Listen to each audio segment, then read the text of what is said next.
All right, I think we're good. We're back with another episode. I'm excited about today, but first the sponsors, as always.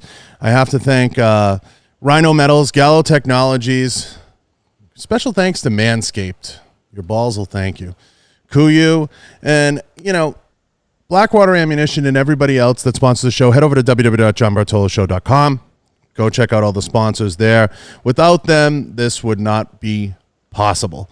We got a special guest today that I'm excited about. Can't wait to get into it.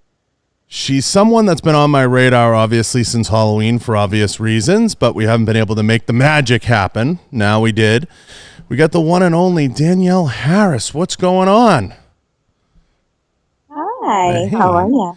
I'm hanging in there. Every day is a new challenge. So this is an obviously exciting, time frame right now for for the world and in the world of horror genre, because there's just endless amounts of material right out there with COVID and everything else going on. But it's it's kind of serendipitous that we were able to connect. Yes. And I'm excited to have you. I wanted to kind of dive right in and get your opinion on a couple things that I've really been kind of geeking on. This is an interesting time for Hollywood, and I want to get your change on where Hollywood goes from here, and how streaming is beginning to affect things, and how Hollywood's changing as a direct result of this, because it's kind of wild to see play out. Yeah, I mean, I think that sort of taking the reins, and doing things on their own, which is great. So that's been pretty great. There's like content, because everyone's sitting at home watching their streaming TV. So there's a great opportunity right now to do a lot of stuff, I think. So I'm pretty excited about it. I don't know where the auditions are. I don't know how they're casting stuff, because I'm not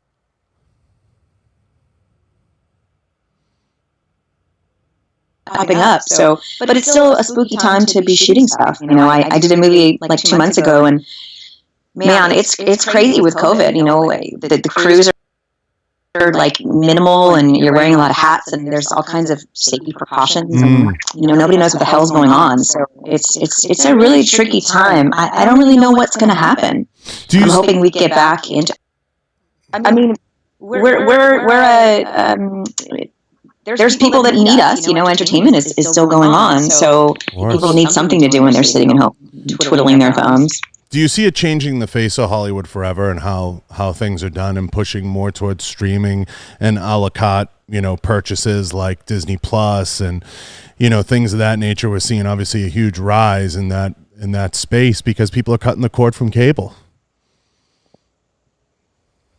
Yeah, I mean, it was going that direction anyway before COVID. Sure. I mean, Disney Plus is stable life. I got 2 kids, so I praise the Lord that Disney Plus exists. Because before then, we would, Disney.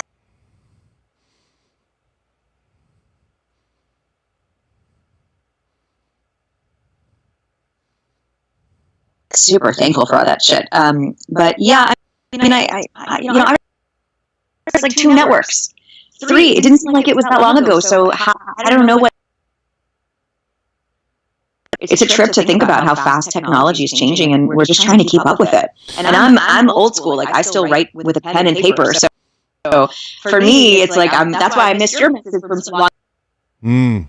I'm just like not with the times. I'm just old school. We're of that in-between generation, Danielle, a little bit, where we still lost, but Hollywood's one that's intrigued me, and we can, spend all day on the horror genre and things like that, but what intrigues me the most about you is we're from that same age span where we're willing to make the transition to newer mediums and newer media. And I agree. I think it was going that way from the beginning.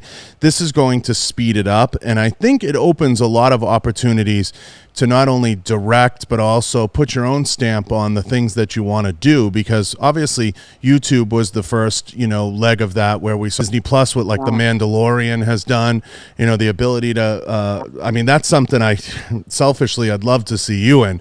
But I think there's so many opportunities out there for our generation to kind of swoop in, because we're willing to adapt quickly. And also, I think, trying to find stuff that we want to watch. You know, I started doing a show out of my house called Common Terror. That's like, because I started watching movies that my friends were in that I'd never seen before. And I was like, why are all my friends famous? And I didn't know like what their things were. Stuff. And then I was like, God, I'm sitting home doing nothing. I might as well start again, like trying to figure out things that would hold my attention. You know, I'm 43. I'm not going to watch YouTube people open boxes of things, which is like a whole like weird thing going on. Like my kids watch, I know people that watch people just opening up boxes of like stuff. Toys. So weird to me. So to like create content people like me and still get, you know, younger audience to want to watch it as well and hold their attention. It's really difficult. The show that I did, I cut two versions. I cut a 30-minute version and a 90-minute version. And I guarantee you, only our generation is going to watch them. Clips and shorter content. I catch myself oftentimes watching these fan-made things that are really interesting and intriguing because they incorporate so many different things that we all look for. And I find it interesting, you know, especially in the horror genre, because the horror genre is in cycles, and I'm a huge horror fan. I've been a fan of horror movies since I was a kid, and I think, you know, seeing the rise of the zombie culture and Scream obviously reigniting the horror genre in the 90s, late 90s, early 2000s, I think we're ready for someone to come onto the scene with something that's really exciting. Maybe it's a combination of something fan-made / homemade / creative at heart.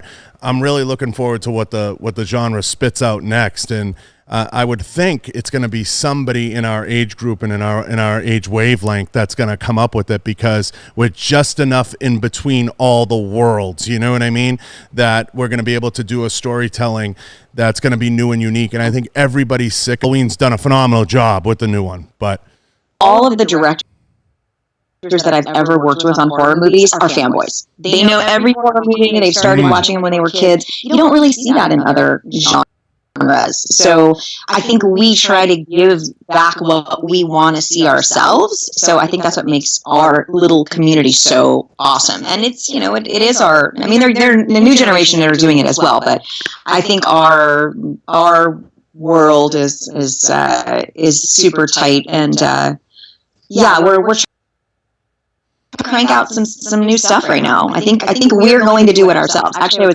so Dee Wallace, you know who Dee Wallace is, right? So Dee Wallace called me a couple months ago where we started going into quarantine, and she's like, we got to do something, babe. Do you want to do something? And I said, yeah. She's like, well, as long as you're on board, I said, I'm down to do whatever. So she called Scout Compton and Barbara Crampton and Kane Hodder, and she's like, we're all on board. And then she wrote something, and we did this little quarantine short film called Stay Home, where we all filmed ourselves in our house, and they put it together and made this cool little short film. So I think it's just about, like I said, like taking the reins and creating content by us, for us.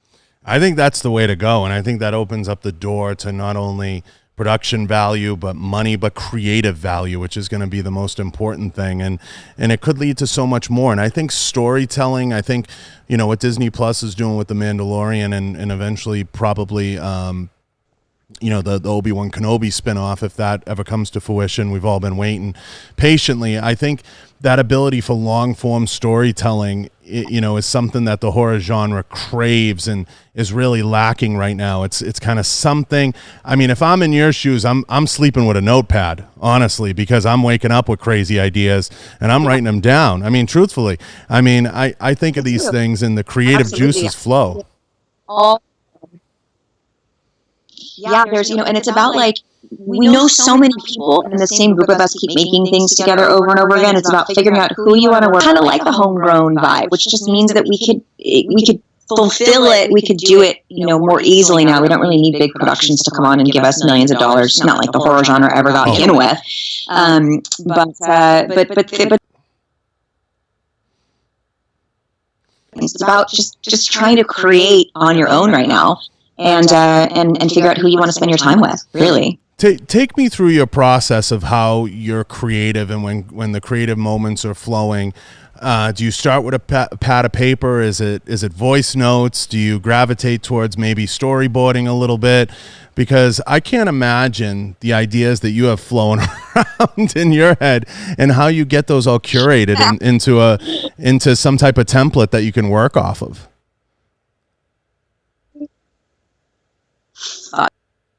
It's basically me getting up in the morning, or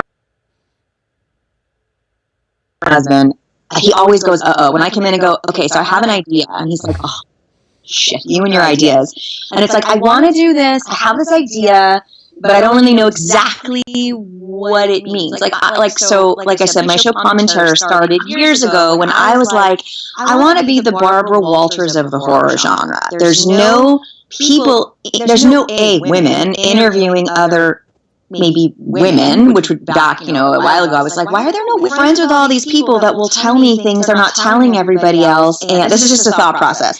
And like for me, interviews, like people, I mean, you're an exception to the rule, but most people that do interviews with me are asking me the same shit I've been asked for the last 30 years. And I'm like bored of hearing me answer this stuff. Because I know you can go to YouTube and find another interview where I answer the same question about what Rob Zombie was like to work with, or if I pleasance, or was I scared as a kid, or what other bullshit they want to ask. So there's so much more, and I thought, God, I could really tap into the genre and get my friends to sit down with me and spill the beans and talk truthfully and give the fans what they're craving, which is to get to know who these people really are. And they feel safe with me, so that was the first idea. So I had the show at Geek Nation that I was trying to do. It was called Girl on Girl, and I just couldn't get anybody to come on. It was the craziest thing.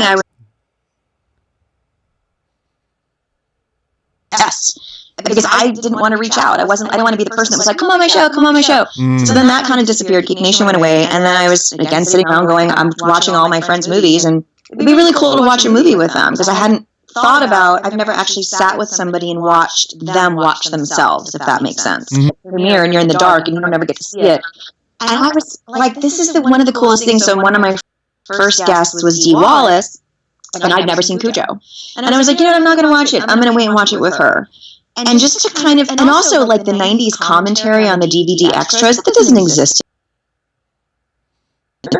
I loved that stuff. Like I would buy those DVDs to be able to sit and hear what really went on behind the scenes. And so I was like, okay, so basically I get up and go, I have all these ideas. I want to do this one-on-one. I want to watch their movies. I want to know the behind the scenes stuff. I want to, maybe even not pay attention to the movie and talk about life stuff, what's happening in each other's lives, and dig deep into memories and see it sort of, flush over their face. And so I kind of have all these things. And then my husband goes, okay, where do you see this playing? And I'm like, I don't know. Where could it play? He's like, do you want to do this? Do you want to do this? I'm like, I heard about this. I could do it on YouTube. I don't even know what Patreon was. So I have to like Google Patreon. I'm like pen and paper kind of girl.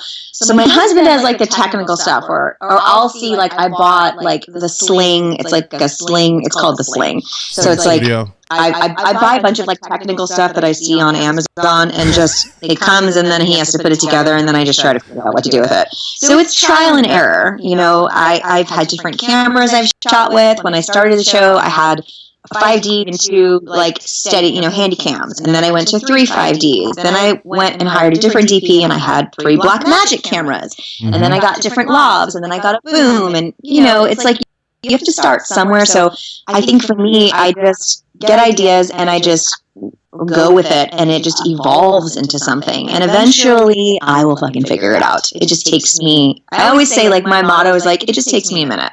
It just takes me a minute to like figure it out. I like that.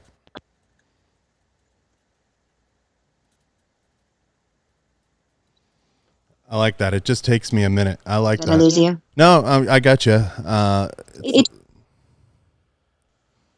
gonna, like, I had an idea the other day that I wanted to do sort of, how Jon Favreau did, like, what was it, the show that he did, like, or like Jada Pinkett Smith did Red Table Talk, or like, Dinner with Guests, like, dinner in a movie, like, how can I sit around and get all my genre people in one room to talk about just stuff? Like, why is there not the talk or the view for people like us? Like, I don't want to watch that necessarily all the time, but I'm curious about what my little community wants to talk about. So I'm trying to work on something like that right now.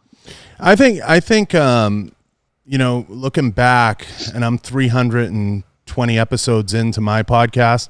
When I started it, I wanted to do guest based, and I was having these really cool conversations with people, even over the phone. And everybody always said to me, "John, you have this ridiculous Rolodex, all these people, you should really," and it ballooned into a 2,000 square foot studio where we record and all the things.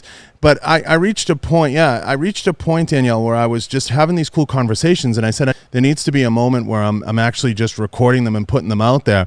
And there's so many pitfalls along the way.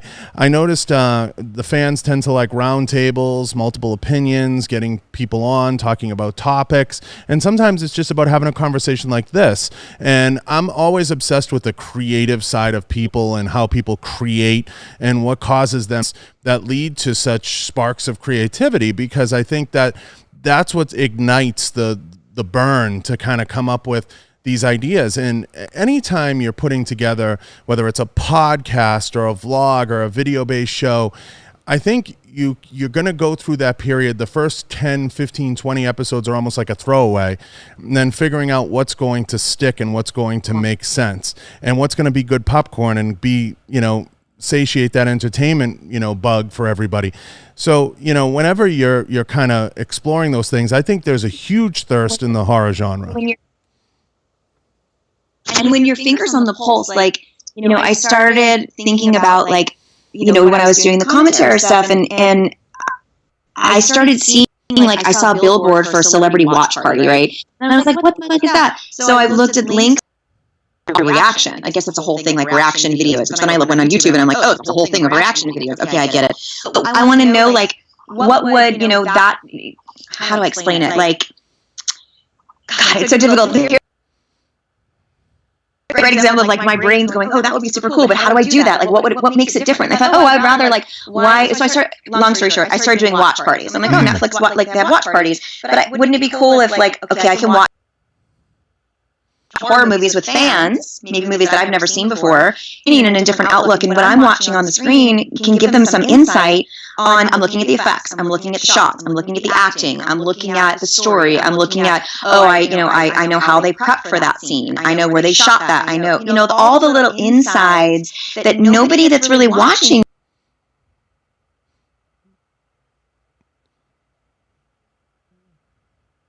So it's sort of like a live commentary, but I get tired of talking about movies that I'm in, and I'd rather watch things I've not seen and be able to pick apart, because I can't watch a horror movie without dissecting it. I think the hard part, so at least I can do it with other people that are cool about dissecting, I think the hard part with you is you have such a cult following, and you have such I don't know how you do it. I say it all the time to I stand on the shoulder of giants, the stars I have on. I don't know how they're so kind time and time again to people, like you said, answering the same questions. But I think people want to see you. Right? They want to see you. So the hard part is you have this deep Rolodex. You feel like, I got to get all these cool people on. But I think ultimately people really want to see and hear you, because you're the star. And the reality is they want to kind of hear your opinion, your take. They can't get enough of Danielle sometimes. So it's kind of, you have to give them what they want, which is a heavy dose of you and your opinions, but it's scaling it, like you said, to fit into what makes sense. Is it a commentary on a show? Is it a commentary on a movie? Is it a commentary on every horror movie that comes out? I think it can be multiple things, and we've seen even Rogan have success with, the MMA show and having his own show where it's a Q&A with guests. But I think you're absolutely right. I think women rule the world, and I think it only accepts those that are on the inside. So you have to be an insider to be accepted in that group. Right. And you bring all of that pedigree to it. It's just a matter of scaling it and setting it up for success and putting it all in one place. It's like they're giving a movie review on, how do they know? They've never stepped foot on a movie set before. So but our little generation isn't really they're not that tech savvy maybe. So they're not doing it. They're not doing podcasts. Some of them are, but they're busy living their lives, and they're not really thinking about that. So not really hit with that, with new stuff yet. So I'm trying to kind of break that mold mold a little bit and fans what they want and be really honest. And I'd rather talk about horror movies because they want to hear that stuff than, I mean, it gets tricky. You know, everyone's so politically correct now, and you can't say anything without being afraid that you're going to like lose your career. So I don't want to touch on that stuff. So at least I can kind of play it safe, but still be vocal and still be opinionated and still, you know, keep it real. Yeah, that stuff is tough. There's no question. And, you know, I think you still have, I mean, horror is one of the last safe areas, if you will, that you can still have an opinion and you can still have a take, because it operates in such flux. Like right now, you know, like I said, the genre is ripe for something fresh, something exciting. It's almost like there's pre-Scream and post-Scream, right? And we're in the post-Scream era where we're seeing these reboots. A lot of them have failed. Halloween had a degree of success under Rob Zombie, and now a degree of success, obviously, under the reboot. I think it's just ripe for someone to come along and do something fresh and exciting, almost like when Saw came along or some of the other movies. I just think it's so wide open right now for someone either to do a podcast or to do a vlog or to do something along the lines that's new and exciting and homegrown. But I think, you know, you're in such a unique space because you are an insider and you have lived it and you have had the roles and you have had a place in the genre that's undisputed, and your opinion does matter, and people do want a heavy dose of you. So it's a matter of scaling it up and finding that creative medium to push it out there to the audience and give the people what they want. I mean, there's no question. I'm always out to you. If any of my and that's of what they would want to see or what they're craving, or you know, send them my way, because I'm only gonna make what people want to see. And that's what it may as long take. as I'm, you know, happy doing it, and it's a fun thing, and I'm cool. Yeah, and that's what it may take. I know I had Joe Rizzer on from Real Muscle, and Joe's a huge fan, and you know, he's got a big channel on YouTube, and he, you know, he's a huge horror genre fan, and I was amazed at, you know, some of the stuff he was doing, and just, you know, having seeing the creative side of for something like this. And it's going to be fun to watch how it plays out, and what you ultimately decide to do and stick to, I think, is going to be a home run no matter what. And, you know, I think the people do want to see a heavy dose of you, and that might be the hardest part. People don't want to see me. They want to see my guests. So I'm always chasing the guests. Not necessarily. Yeah, well, I mean, maybe they like my sarcasm. It's just the Boston in me. But the reality is, East Coast. I get it. So it's just, the reality is, you know, what's the medium and what's the scale is always the question. You know, when I'm sitting down with people come to me all the time. They say, John, guest based or non-guest based? What's the scale? Are you going to do 1 a week? You're going to do 2 a week? You're going to do 5 a month? How are you going to do it, and how are you going to push it out there? And then how are you going to monetize it? That's always the trick. You know, right. You know, you're going to, it's really confusing. I mean, like I didn't start this till I had, you know, sponsors ready to go, or like you said, there's the Patreon route, which is a great route to go, because then you control a little bit more, but then you have to give the fans, you know, some type of incentive to tune in, and you have to sweeten the pot with them, you know, through the Patreon side. But I think with, you know, I'm so interested. I have to Google everything to try to figure it out. Like, I don't even know how to get sponsors. I don't even know what kind of sponsors would be part of my, like, I have no idea. You know, we're trying to, like, literally just learn. And figured out I did 15 episodes because I was like, I'm just going to shoot. Like, that I know how to do. I know how to get the guests. I know what to talk about. I know how to set up the shot. I know how to direct it. I know how to produce it. I've got my editor. We're working all of that. Do I want to sell it? Do I want to show it on YouTube? Do I want to show it only Patreon? Do I want, like, you know, I don't know what I want to do. All I know is I already did what I knew how to do, and then I need to figure out the rest of it. If it was me, it would go hand in hand with a movie budget, the sponsorship. If it was me, that's how I would start it. I'd have some type of production in the wings, whether I was involved in it or not, and I would be pushing a movie along with the podcast. That might be the genesis of it, with a vlog, because what is it to get a movie budget to come in at a certain percentage or whatever, to have you drive it, you know, to have you really push it. And especially if it's organic, you know, if you can chip into that budget and say, this is brought to you by, you know, Halloween 3 or whatever, you know, whatever it is, something along those lines, might be the start of it. And then of course there's always the gaming community, which is, I'm insanely bullish on gaming right now. I think, that whole area, especially with everybody home with COVID, finding some type of, whether it's electronic arts, whoever's out there to drive it, because there's so much. Like they just put in the Call of Duty games all your favorite horror characters in those Call of Duty games. I mean, somebody's promoting that somewhere, and somebody's pushing that and driving it.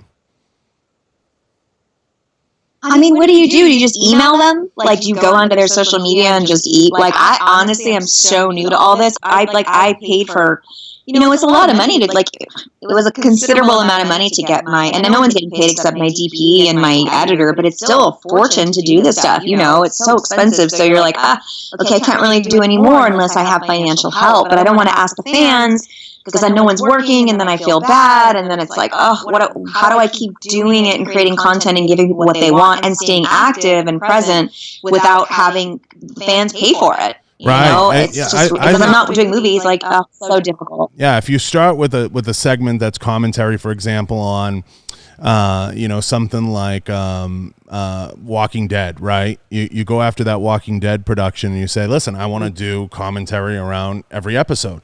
I'm going to do a post-show and a pre-show. And you get into their coffers, so to speak, and you say, what can we do here? What makes sense? And you'd be surprised, how many times they're willing to take a chance on something that's new and unique and different, as long as the money isn't crazy money. You're not asking for hundreds of thousands, but you're coming at them with something that makes sense. And you're like, hey, I want to push the show from this standpoint. And that's what I advise everybody. Yeah, I mean, it's not, it's not even about me. It's about just I get excited about and being able to do. I started this in my kitchen, and the minute I was moving it into a studio, I got 4 companies to commit, and that was part of the genesis of this idea. And I think, just punch, if you will, of what you're going to promote and what you're going to push. And sometimes starting local is always the best thing. I mean, we have a local donut shop that sponsors the show. I mean, it's crazy. Certain things are COVID proof, and I think donuts are COVID proof. So, I mean, sometimes going back to basics, and I think that's what COVID has taught us, is don't be afraid to start local and start small. And maybe it's a local comic shop, maybe it's a local whatever it is, those things are always available, and sometimes we overlook them, in our space because we want to think big, you know what I mean? In my space, I want Kuyu, I want, the big brands, I want, the hunting apparel, I want the major, I want Rode Microphone to sponsor, but sometimes when I think small, right. Yeah, sometimes when I boil it down and I go a little smaller, I'm very surprised what I get, and people are quick to jump on and support and say, like, yeah, how many episodes can we buy into, and what does that look like? And then it's just creating a menu and saying, here's what we offer. I know, like, we've seen this huge resurgence in comic books, and now, like, for example, in action figures, there's no shows, right? There's no Comic-Con, there's none of these shows. So all those companies have budgets. And those budgets, are now not exhausted because they're kind of looking around saying, what can we get into? So it's a matter of saying, maybe it's not Marvel. I mean, it's a bad example, but like maybe it's because that's Disney, but maybe it's something smaller and saying, hey, I want to do this thing, but I need somebody to get behind it and support it. That's the way I've always done it. Better or worse. That's a great idea. Like, Funko Pop. I'm waiting for them to do a Jamie Lloyd Funko Pop one day, but like that kind of stuff that I see at conventions, stuff that I know sells, stuff that I know people want to be into. So that's a good idea. See, now my wheels are turning. Just listen, I'm telling you, I love it. Have you considered, or have you ever examined what it would be to own the rights to Jamie Lloyd? I'd have to go through Frankus International, which is owned by Malik Akkad, who owns Halloween, basically. So I don't know if they would ever release them. Right. Oh gosh, now I'm going to get all into that. Yeah. Never know. The funny thing about that is, if you went to them and you say, listen, maybe we can come into some shared agreement, I'd love to try to put some things together around that character. Maybe it's costumes, maybe it's action figures, maybe it's everything. And then you're promoting yourself on the show. And then you're selling it on your website. Well, I know that Trick or Treat Studios has the rights to like the mask and the Jamie costume and like a lot of that merchandise. So, I mean, they reached out obviously and got the rights to it. So, but they're a much bigger company. So, yeah, I mean, but maybe if they know you're behind it and they know you want to push it, you could say, let's put something together. What does that look like? You know, I want to do a big 2021 and I want to put something together. I could probably reach out to Adam Green and maybe get the rights to Mary Beth Dunstan and try to figure out something to do with him for Mary Beth. Oh, for sure. It's just, it's more smaller company and he's a really good friend of mine. And so that might be something interesting because there's only been like Victor Crowley stuff. There's never been Mary Beth. So that would be cool. Yeah. And then you get to push your own brand. You say, listen, what if we did some shared agreement where it's your products on my website, but where I'm getting. That would be amazing. That would be the ideal. I mean, anything right now would be amazing. Yeah, I'm ready to move out of California because it's horrible here, No one's paying me for my action figures, so I may as well help you any way I can. Rights to characters and maybe shared rights, and I don't think an actor or actress has truly ever explored it in a way that would be creative. And I think those types of deals, why wouldn't an agency want to say, this makes a lot of sense. What do you want to do? You know what I mean? If you're going to push it and you're going to drive it. As actors, we always feel like, oh, that was a role and they own that role. They own that character instead of. So, and it would always, there's that weird fine line between trying to figure out who's the character and who's you, Mm-hmm. 100%. But it leads to a very interesting conversation at the least, I mean, and they could say, what do you want to do? And there's a whole host of things, like we said, the costume, action figures, signings, and it just leads to so much more depth, especially as shows come back and things come back into the fold. You can say, listen, I want to be the driver behind this, but we gotta sweeten the pot. We gotta make it everybody wins on all sides and be able to promote it properly. Right. But I mean, shit, I'd have a Jamie Lloyd action figure on my desk right here, and I think it's amazing what people get away licensing wise, today. I mean, so many people fly under the de minimis, but I think that if you can work out something that's favorable on all sides and get the power of one of those agencies to say, yeah, let's dust this off and explore it because it's not doing anything anyway. Yeah, it's true. I am right there with you. I think that's a great idea. I think it opens up a whole host of opportunities, and you could even, it gets crazy, but you could even host the show under the Jamie Lloyd brand. It could be something really exciting and different. I just love that creative side of it, and I think it pushes the envelope because we see so much. I just had a DJ on in Vegas, and he was talking a lot about bad deals people get into, and I mean, your deal for Halloween 6 was one that comes to mind, and you have to really be careful in how you structure these things and how you put them together. And I think no one's going to promote a character that you played better than you, and no one's going to push it. It's tricky though, because you're like you don't want, as an actor, you don't want to just be that, I fought against, I didn't want to be the girl from Halloween for so long, and then it came back, and then I was like, okay, cool, I'm the girl from Halloween, but then I'm a different character, but everybody still wanted Jamie, even with Hatchet franchise, like going into Mary Beth or other.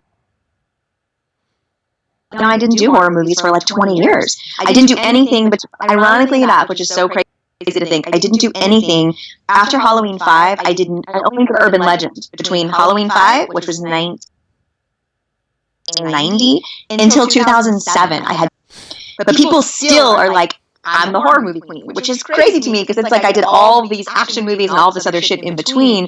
So it's that how do I still stay relevant in the horror world and stay true to what made me, which is Jamie Lloyd, right? I see it as then be seen as a woman in just as an actress and as a director, as it's trying to break that mold but not bite the hand that feeds me. I see it as a greater victory, as a woman owning the rights to some of her characters.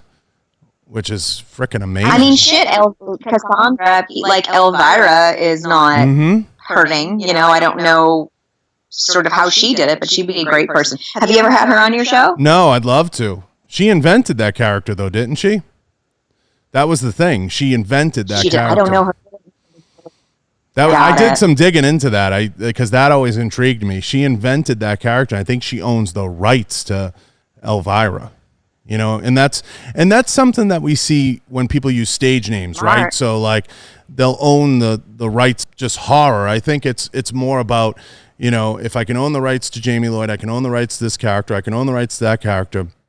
It can lead to a whole bunch of other things, and not necessarily own them. Maybe it's a shared agreement, right? Like it's some type of custodial agreement where you're driving that character and you're driving because Halloween side, because I would think that they're trying to push everything that's Halloween, especially in that space, not to pigeonhole you, but that particular space.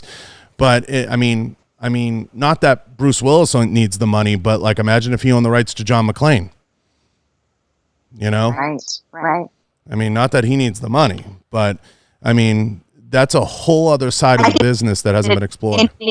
Like stringing your ideas together. I think this may need to start from the conception, you know, may need to start with creating a character and you know, a film that you get attached to, and you're like, and that's part of the deal and the contract. Like, I'm going to, this is mine. You know, I'm going to bring this. Yes, you started it, but I'm going to now take it from here.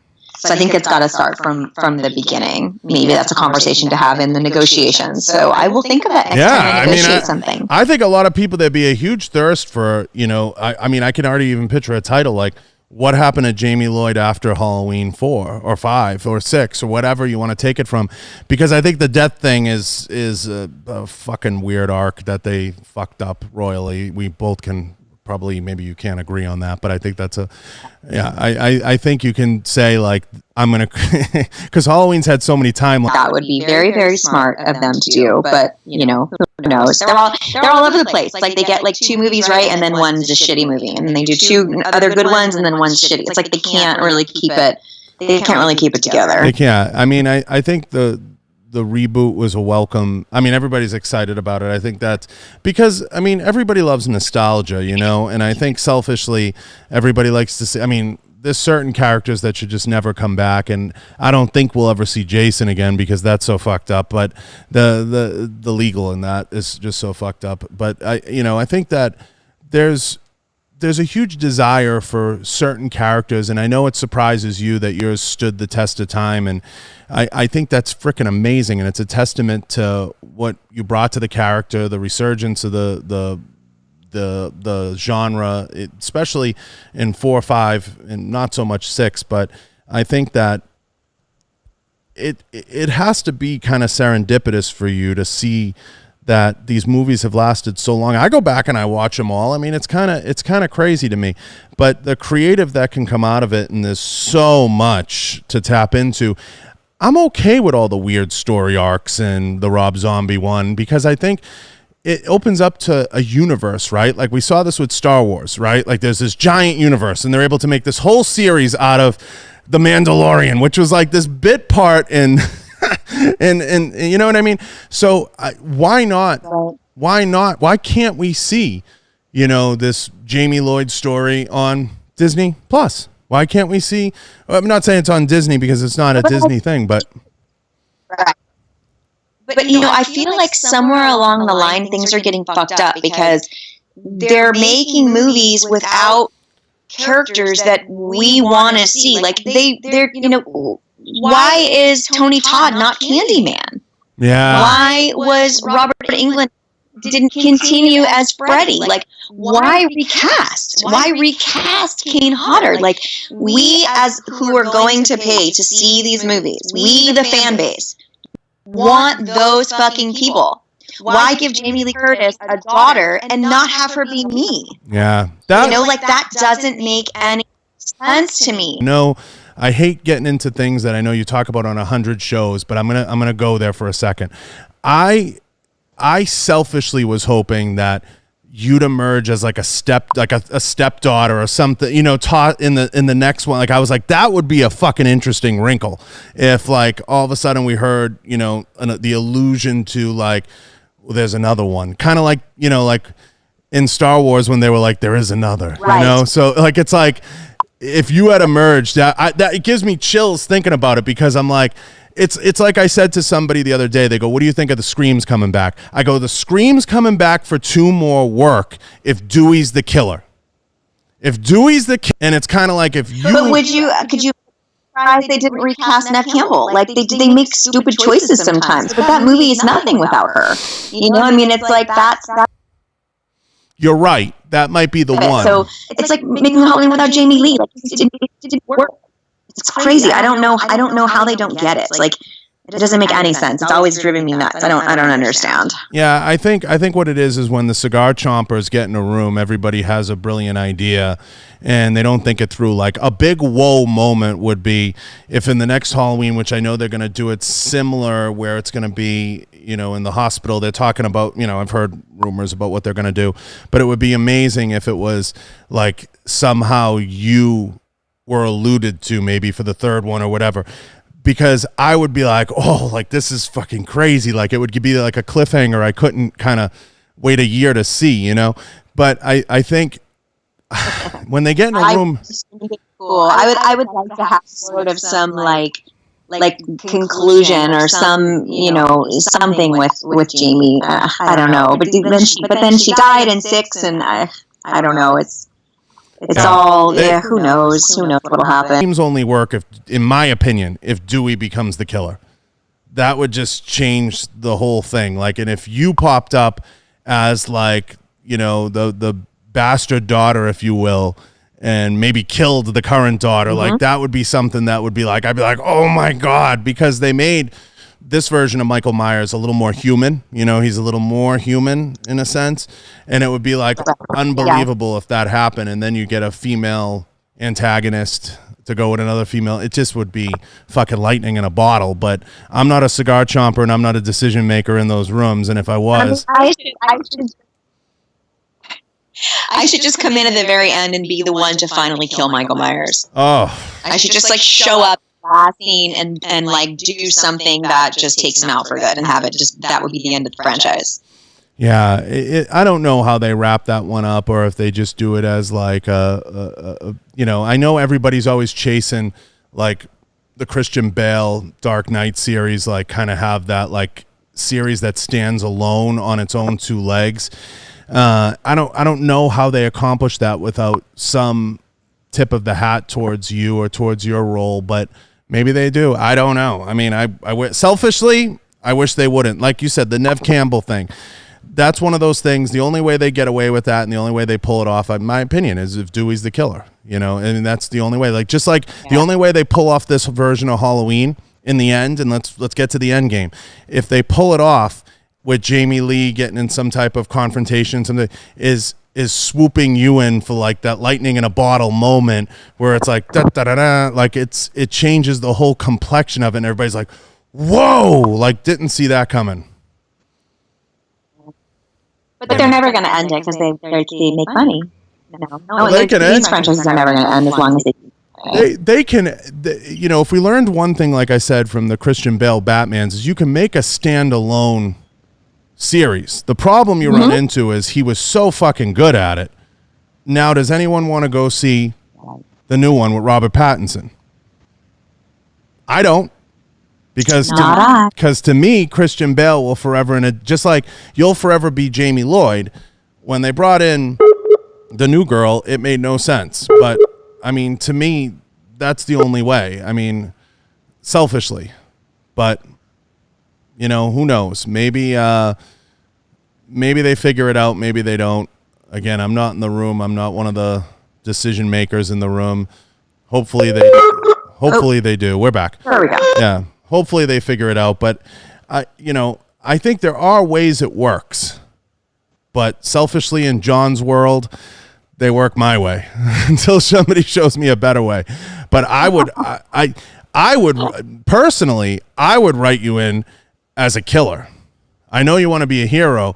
I'd write you in as a killer who kills the daughter. That's how I would do it. I'm okay being the killer. Because then I think it's okay if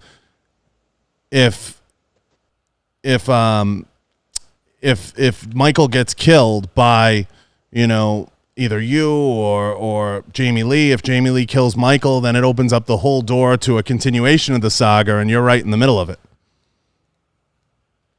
That's exciting to me, just like the Dewey the Killer theory. As long as they can it, you know? But the Dewey the Killer, they learned their lesson after Halloween 3. I'm guessing that Michael Myers is in it. Yeah, the Dewey the Killer thing isn't a selfish John response. There's a huge fan calling for that. Just like there'd be a huge fan calling for you to have some role in it. And I think that shows a continuation of the saga where it's not just Michael, and you can kind of lead to a spinoff if it wanted to. Right. There's my selfish wants. We're able to get the square off between Michael and you know, he's able to be killed by whoever. I mean, you can have him killed by whoever, and you can kind of dust him off for a little while. You know, he can ride off into the sunset for a few, or if you put the mask on in the end, that would just be fucking electric. But yeah, that would just be insanity. But there's just so many options. It's just, you know, I could spend all day doing this, and I don't want to do that. Listen, you know, it's amazing getting to rap with you, and there's other questions. Amazing to be accepted as the horror gal and being the queen of horror, but do you ever kind of pinch yourself and say, I've worked with some amazing frickin' actors and actresses through the years? Is that ever, you know, do you reflect on that at all, or is there a time and a place for that?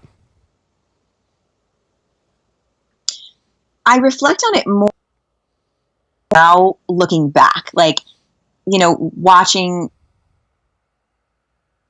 going like, holy shit, I played Bruce Willis's daughter. Because back in the day, I didn't know who anybody was. Like when I was working with like the most people that I worked with as a kid. So they nothing. They were just like, oh, that person's nice. Or, I mean, I had no idea what was going on. So now looking back, I'm like, holy shit, I was billed before Halle Berry. Like, oh my God. Like, you know, just little teeny things that I pinch myself at how awesome my career has been. And I definitely appreciate it now as I'm older. I look at it with different eyes. Yeah, because the list is amazing. It really is. I mean, there's Stallone in there. There's Bruce Willis. There's so many different, great actors that, you know, affected a whole generation we grew up with, not just in horror and action. I mean, it's understated the amount of action movies you were in too. And, you know, and if you call horror non-action, I put classified a little bit as action too.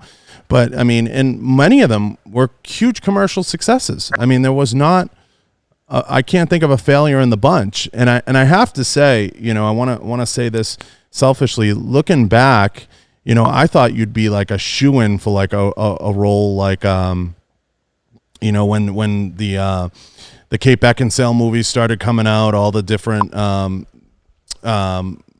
movies where she was a vampire and whatever the hell they were called, and she was fighting werewolves. I'm like, you know, this would be fucking great for Danielle. Like, this would be an awesome role.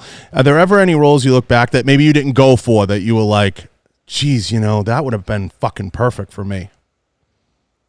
There are almost got that I cried over not. That would have totally just changed my career. Well, there's 3 actually roles that I really, really wanted that I didn't get. 2 Nev Campbell beat me out for. So Party of 5. Which right, was the TV I heard you show mention that one before. Yeah, you know, so I tested against Nev for the of Julia. Yeah, so I almost got Party of 5, and then I almost got that 70s show for the character of Donna. So that was a bummer that I didn't get that, because that would have changed, you know, my career. And then I screen tested for that again, so I got it again. So there's definitely there's really those are the only 3 that I almost came close to that would have changed my career path, that I didn't end up getting. But it's all good, you know. There's nothing that like I saw and go, God, I really wish that would have. I mean, sure, would I've loved to have been Kristen Stewart and fucking Twilight? Absolutely, but that never happened. That was never an option, right. you know. Yeah, Underworld was the one I was thinking of. I was like, for some reason that came to mind. That whole series, I was like, damn, that would have been like perfect, you know. But that was when, you know, vampires were coming in vogue, and you know, it was probably pre-zombie, you know, era. But you were never. No, you know, and well, okay, so that's not true. My very, very, very good friend Greg Nicotero created the show, right? And one of the creators of the show, and he did the special effects on. He was a father figure growing up, and he actually sat down with me before the show was created and said, I'm doing this show and I think you'd be great for it. And we went dinner and we were talking, and then but they wanted to make the character 19 years old, and I was already like in my 30s.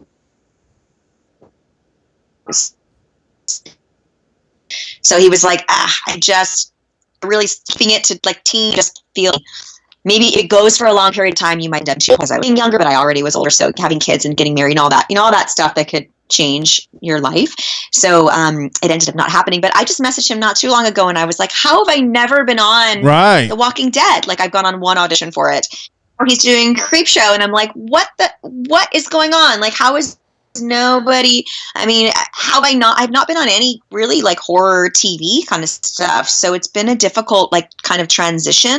Like I almost feel like they don't want people that are sort of horror icons to be on TV or to me. It's something is like a mix in a horror world, and I can't quite figure out what's going on. Yeah, that's one that I shake my head. I'm like, how the hell has she never been on that? You know, but you know, I think everything happens for a reason. So, you know, you see how it shakes out. But I think there's something to be said about the licensing and the merch for sure, you know, in that type of space. And, you know, I think whatever it is you decide you ultimately want to do, I think you're going to hit a home run and you're going to crush it. Listen, it's been an hour. It's been amazing having you on. I don't want to take up too much more of your time. I know how valuable it is. You mentioned getting out of California. Where are you going to go? Yes. Oh, man, you know, I don't know, somewhere where I don't have to pay state income tax and where I can... Vegas.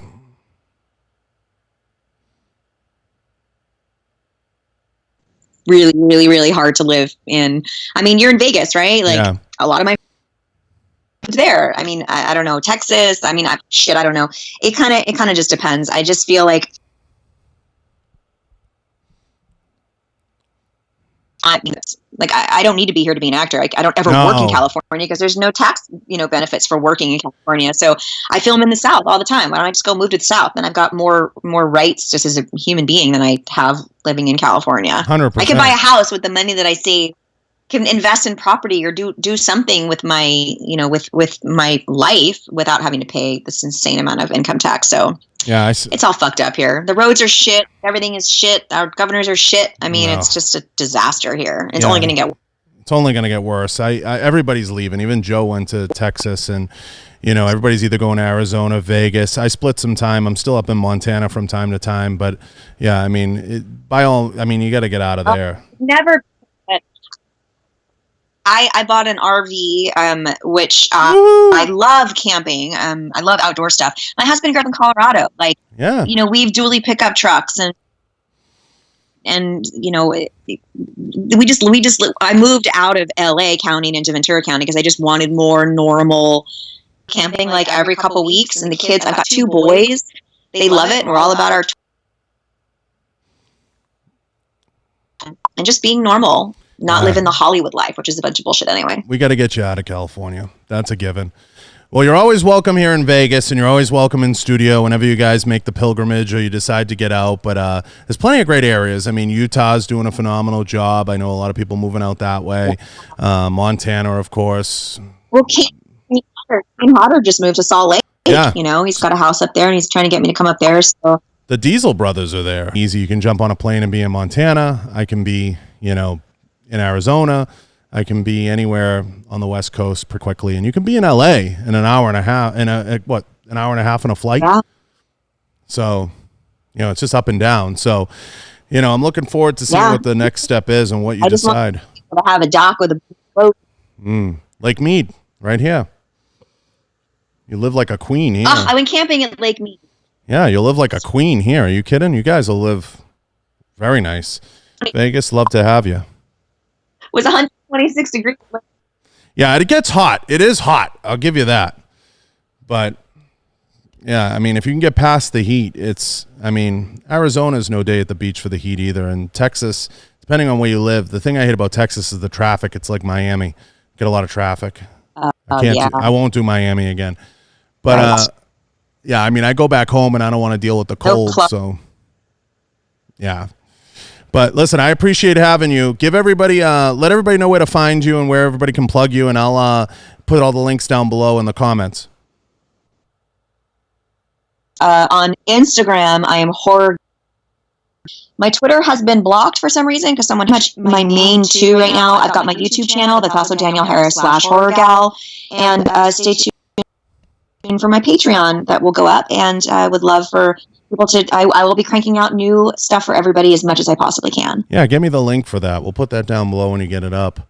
I appreciate it, and I appreciate you. Listen, Danielle, I appreciate you taking the time. I know you're busy and you get a million things going on, but I can't thank you enough for taking the time. I really, it means a lot, and I get to pick your brain a little bit, so I appreciate it. But I'm going to sign off. I appreciate everyone. I appreciate all the fans. I appreciate Danielle for taking the time. Go check out all the links down below. Head over to www.johnbartoloshow for all the sponsors. And check out Danielle. I know there's no appearances or anything. We got COVID, but stay tuned on her website for everything that's upcoming. And I appreciate her, and I'm grateful to have the conversation. I mean, it's been an hour. You've been fantastic. Stay safe. Stay well. Peace out. See ya.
I haven't seen her, so yeah, I would assume so. She hasn't been here the whole time I've been here.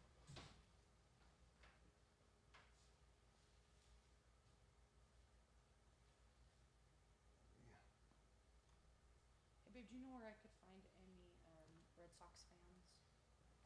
Like anybody who's like a fan. First thing Danielle says, East Coast, East Coast. Is she an East Coaster too? She's from New York originally. Those are your people, honey.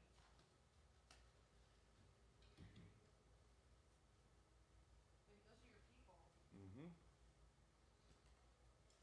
I ain't mad at you.